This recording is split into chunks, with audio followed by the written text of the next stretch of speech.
Okay, good morning, everybody. We go to the chitas of today. We're holding new Pashas Kairach, which is in Deuteronomy. No, which is in Numbers, Bamidbar, chapter 16, verse number 1. Vayikach Kairach ben Yitzhar ben Kas ben Levi. And Kairach took the son of Yitzhar, the son of Kas, the son of Levi, Dasav Aviram. He took together with him Dasav Aviram b'nei Eliav, the son of Eliav, Va'im ben Peles b'nei Reuven, and Aim ben Peles, the son of Reuven. Rashi says, in general, this portion is beautifully expounded in the Medrash of Tanchuma. He took himself to a side, to disassociate himself from the congregation. To contest the appointment of Aaron to the Kohen Gadol. This is what Onkelos means when he says Visbalig, he separated himself. He separated himself from the congregation to persist in a dispute. As it says, Ma'yikach libcha, it says in Job, it says, why does your heart take you away? Meaning, it removes you to isolate you from others. Ma'yikach keirach, what did he take? He attracted the heads of the Sanhedrin, amongst them with who listened to his words. Very good speaker.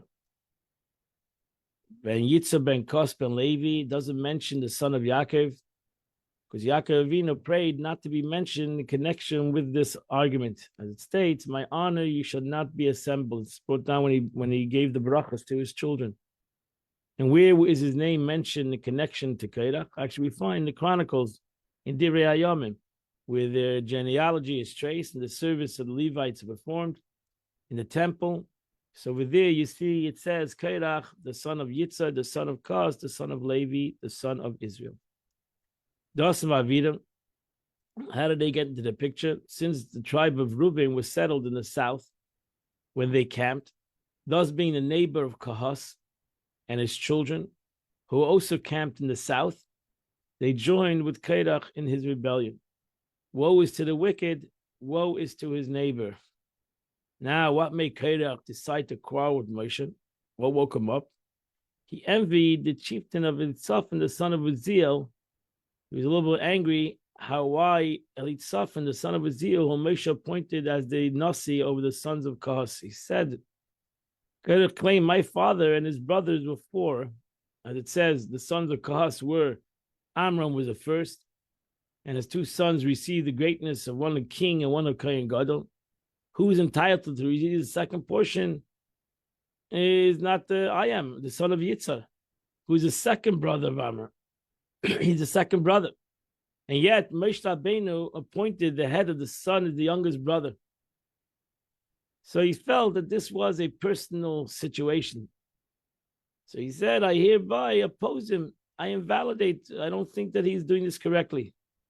What did he do? He sent an assembly of 250 men, heads of the Sanhedrin, most of them from the tribe of Reuben, his neighbor. There were Elitzur, the son of Shdeir, and his colleagues, and other like him. And he said, the heads of the congregation, those who are called to assemble.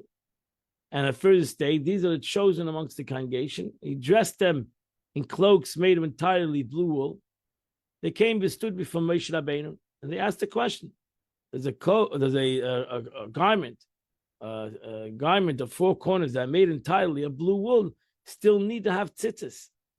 Or since it's totally blue, doesn't exempt it? Moshe Rabbeinu answered, it does apply. It does. They began to laughing at him and saying it's possible that a cloak of another kind of material, one string of blue wool exempts it from the obligation of tchelis. And this one, which is entirely blue, should not exempt it. And there was the Tanchuma. You can go look up the different arguments he had. Bnei Reuven, these were Dasan of Avinam, these famous guys, Dasan of Avinam and Ein ben Peles. They stood before Moshe. Anoshim Bnei Yisrael, Chamishim and Messiah. There's a group of 250 guys who stood before Moshe. Nesiya Ada, they were big knackers officially. Karua Ada, they were always called to the assembly. Anshe Shem, men of name. Yikol Moshe and they assembled before Moshe and Aaron, and they said, Rav Lechem, too much power. The entire congregation is holy. Hashem, God is in the midst of the entire congregation. Why do you raise yourself above the Lord's? Why do you raise yourself above the congregation of the Jews? Ash says you're taking far too much greatness for yourself. Meaning all of them heard the word of the commandments at Sinai from the mouth of the Almighty. If you're taking kingship for yourself, you should have not chosen Kuna for your brother. Not only that you heard on Sinai, you're not the one who heard on Sinai, I'm the Lord your God. The entire congregation. Moshe heard this, and he fell on his face. Rashi says because of the rebellion. Well, already there a fourth offense. When they sinned the sin of the calf, Moshe Rabbeinu plead. At the episode of the complainers, Moshe Rabbeinu prayed. Said, why did the Egyptian would hear? But now Korach's rebellion, he became disheartened. Literally, his hands were weakened. This is a comparative to a prince who sinned against his father. And his father placed his father's friend, placated the king on his behalf, made him happy once, twice, three times. When he offered the fourth time, the friend became disheartened. And he said, what am I going to do with this? How many times can I go to the king? How much more can I trouble the king? Perhaps he will no longer accept my petition. Therefore he spoke to Korach. He spoke to Korach and the entire congregation, lamer, saying, Hashem. In the morning, the Eibishter will know Asher Shaloi, which belongs to him. Kodesh, and those that are holy. He'll bring them closer to him. Who God chooses, Yaakov will bring closer to him. Now she says the nighttime is drunkenness for us, and proper to everybody's after a meal and a drink. His real intention was to delay. He said maybe they'll go to sleep at night and they'll think this whole thing over. Who is Leviic? Who is supposed to do the Leviim? And who is supposed to be holy for the Kuna? Now she says them near to him. The Targum Onkelos proves this, that it's referring to both the Levites and the Kehanim. Where he renders the first phrase, he brings close to him. And the second phrase, he'll bring close to his service. So there's two different services: the service of Kohen, the service of the priest, and the service of the Levi. The Medrash in the word Boiker, rather than Machar, tomorrow, is a Moshe Rabbeinu said to Korach, the Holy One, blessed be, he assigns the boundaries of his world. And are you able to transform the morning into evening? That is how you're possible to undo this. As it says, in the evening it was morning, and he said by Yavdel, he separated between the morning and the evening. You cannot, it has nothing to do with me. It has to do with God. They separated between the morning and the evening. So too, Aaron was separated by God. It has nothing to do with me. This is what you should do. Since you think you're so holy, you think that there's you can be a Kohen Gadol, you can be a Kohen. Okay, then do the service of the Kohen. So take yourself censors, take yourself pants. Now she says, why did he see fit to seek this? Why did Moshe Rabbeinu come up with this one? He said to them, amongst the nation, there are various forms of worships and many priests. And they do all gather in one, and they don't all gather in one temple. We, however, have one God. We have one ark. We have one Torah. We have one altar. We have one Kohen Gadol. But you 250 are all seeking the Kohuna Gedela. I too prefer to. Moshe Rabbeinu said, I also wanted to be the Kohen Gadol. You think you're the only one who wanted to be the Kohen Gadol? I also wanted to be the Kohen Gadol, as we know that. Moshe Rabbeinu wanted to be Kohen, the Eibush took it away from him. And therefore, you're all seeking to be, I would prefer to do that too. Here, take for yourself the service most dear, which is the incense that was brought in the Beis HaMikdash. The most cherished than any other sacrifice. But it contains a deadly poison. by which Nadav and Avihu were burnt. So let's see, Nadav and Avihu also wanted to do services that were out of the realm. Look what happened to them. It's not obvious that one who's chosen to be holy. Rather, Moshe told them, I'm telling you this so that you should not be found guilty. I'm telling you what's going to happen. This is a dangerous situation. Moshe Rabbeinu gave them a shocking situation that these people decided to do this. For one, because chose will survive and the rest of you will die. Machtes, Rashi says, vessels used for stroking coals. And the Subah put it upon the fire. Simalek potatoes put upon the fire, put upon incense. Now Hashem before God, Macha tomorrow. Hashem, and the one who God chooses, who are Kodesh, that's the one who is holy. Rav Lachem b'nei Levi, the sons of Levi, you've taken upon yourself. This is a thing maybe that you should realize that you've taken upon yourself something that's not yours. Now said Rav Lachem b'nei Levi, interpreted the Medrashically is I've told you very great things. Were they not fools? We warned them that they took upon themselves to offer incense. They sinned at the cost of their life. As it says, the censors and their sins cost them their lives. So how did they make such a stupid mistake? But what did Kairach, who was astute? Kairach was a smart guy. Gemara says Kairach Pikeach. Kairach was a smart man. See to commit such a stupidity of folly. His vision deceived him. Kairach was a Navi. And he saw in his vision, he prophetically saw the chain of great people descending from him. Shmuel, he saw that Shmuel HaNavi was going to be from him, who is equal in importance to Moshe and Aaron. So Kairach said to himself, for his sake, I'll be spared.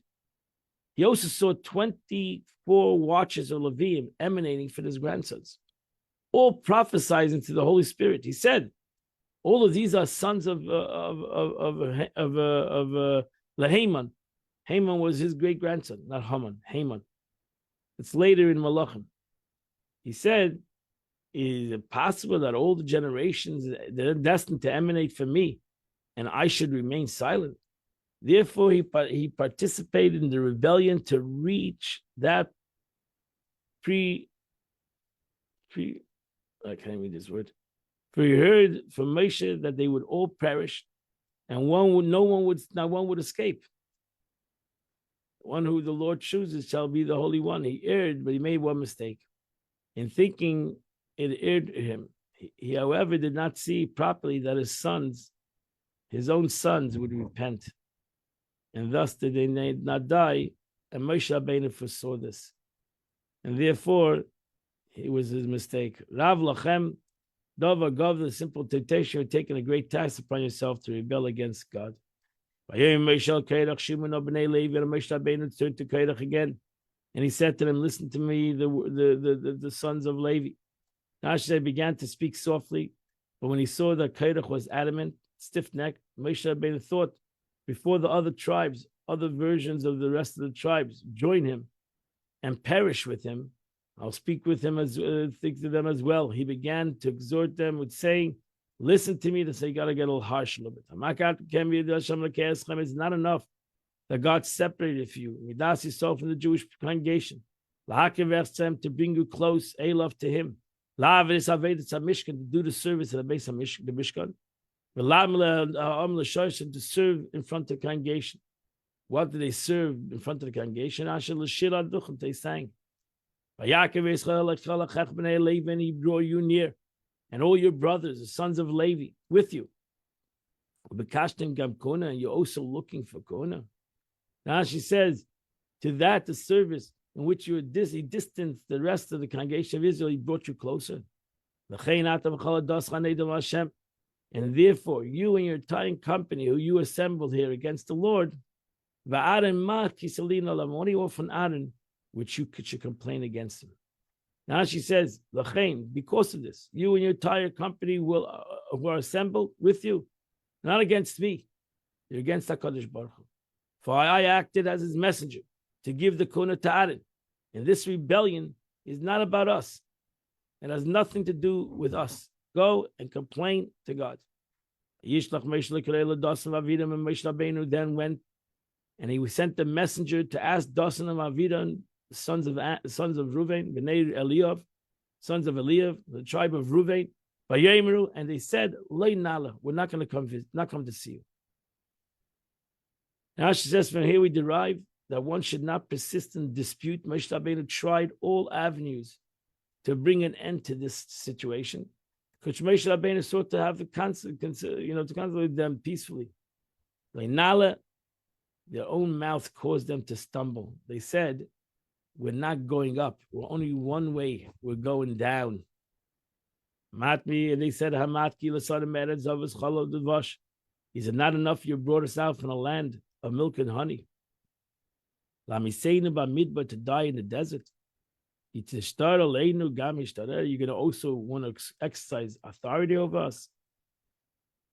And that's how it ends today, the Chumash of the day. Now I'll go to the Tanya of the day. We continue the 7th chapter of Tanya. 7th chapter of Shara Yichad Amunah, the portal of unity and faith. Meaning Mekan, the light of what it said above, that God's knowledge is wholly one with himself. For otherwise would imply the multiplicity in one who is perfect unity. So the Eibishter is one with everything that he has, with his knowledge and his actions, whatever. Yesh lahavin shigas mixas chachamim beinei. We got possibly to understand the mistake that certain scholars, Jewish scholars, that made in their own eyes, Hashem yechape ba'adam, may God forgive them, because they made a mistake in their own analogy. But even those who have erred unwittingly are in need of atonement. Shogu, they made a mistake, and they misinterpreted biyunam bikisv arizal. They actually made a mistake in the wording of the Arizal, because the Arizal was the one who revealed the concept of tzimtzum. It was mentioned in the Zohar in different kinds of ways, but the Arizal used the word tzimtzum, which the word tzimtzum means contract. And they understood the tzimtzum, the doctrine of tzimtzum, as kipshute, as literally.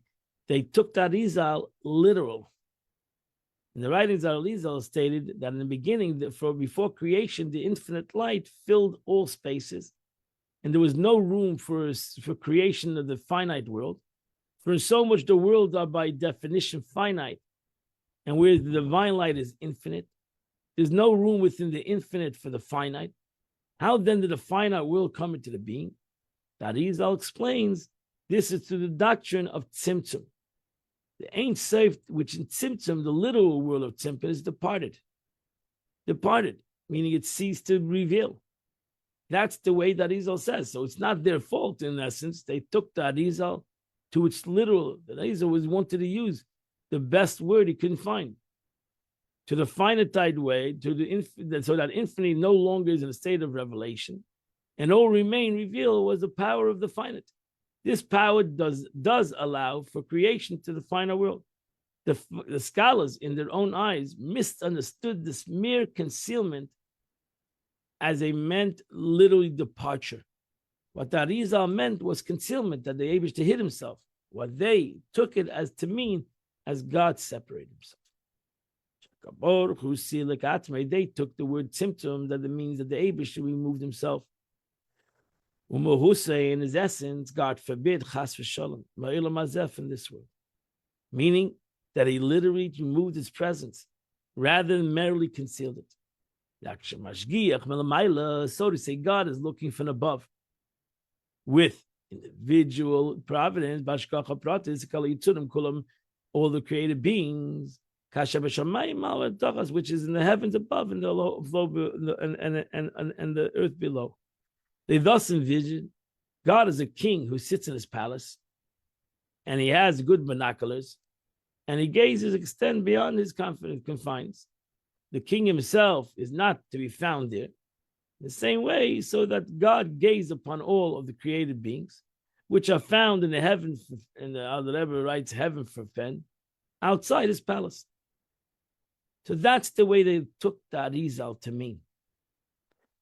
He said the Alter Rebbe says now, apart from the fact that, as I explained at length, it's impossible to say the doctrine of Tzimtzum literally, that the Eibishter is separate from the world, because then the world would not have an existence. Like the instant of the corporal phenomena, that the soul gives life to the body, but the body is separate from the soul. You can't say that on God, HaKadosh Baruch Hu. Which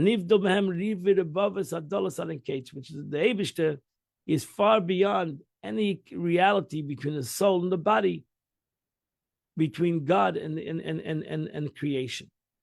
One who is subject to characteristics of the physical body can be said to undergo actual tzimtzum and to depart. Previously he was here and now he's not. It goes without saying that this cannot be described to God, who is infinitely removed from the phenomena of corporality, apart from all above. So that's how you say the Eibush should separate himself is already a physical thing.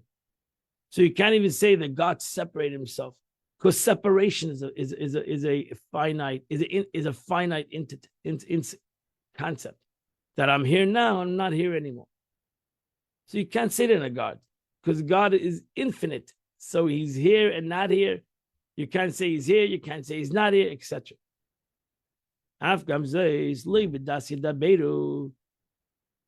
In this thing itself, they also do not speak wisely.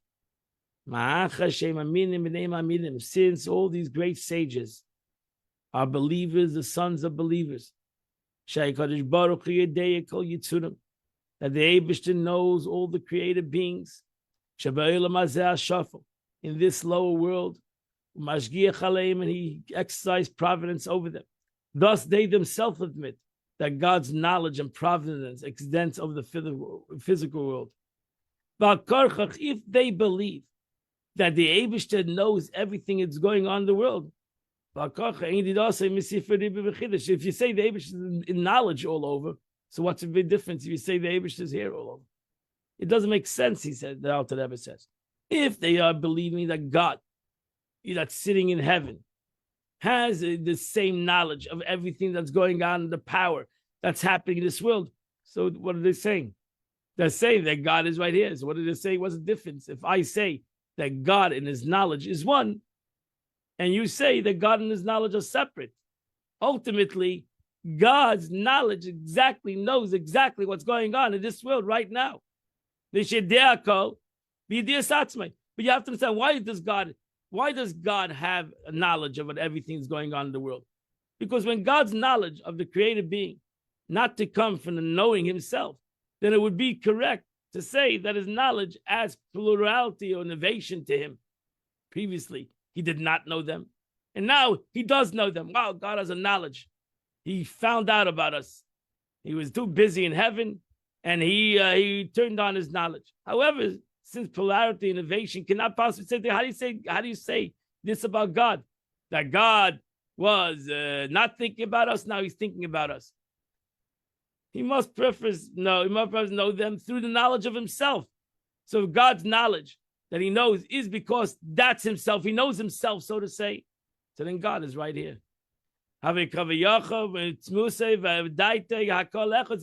to agree with me that his essence, being, and his knowledge are really one thing. They're all in one. So since God's knowledge and providence extend into this world, and since his knowledge is one with him, so it follows that God himself is found within the physical world. So you have to either agree with, either say that he doesn't have knowledge. God does not have the knowledge. Chas v'shalom. Some people say God doesn't have the knowledge. But if you say God does have the knowledge, then you have to agree with me that God's knowledge and him is one, because God's knowledge is not separate from him. It's not like a human being that is a human being and his knowledge. The Eibishter is his knowledge. So therefore, if you believe that God's knowledge is over here, so then God is here. And that's your ear. That was your mistake. When you took Tzimtzum Kipshuta, when you didn't understand the situation. So you made a mistake in your own knowledge. And therefore, since you made a mistake in your own understanding, you made a mistake in that Arizal's teaching. And therefore, you have to come to my conclusion, which ultimately the sages of old times came to the conclusion that must be like the Alter Rebbe said, And true enough that it's only through divine service that this world may be transformed into a place in which God is real. Nevertheless, God is present in the lowly corporal world, which feels itself and to exist independently of him to the same degree as he's present in the higher and the spiritual world. The only difference is that it's hidden to the lower worlds. And that's why the lower worlds have an obligation to reveal it. They're not making anything new. They're revelation. They're revealing godliness in the world. That completes the Tanya of the day. Today is 24th day of the month, which starts from chapter 113 to chapter 108 in your Tillim. I invite you all at 10 o'clock. We're going to continue to learn Tanya. 10 a.m. You can come to Chabad or on Zoom, on Torah Direct. And I wish you a wonderful and beautiful day and a wonderful and beautiful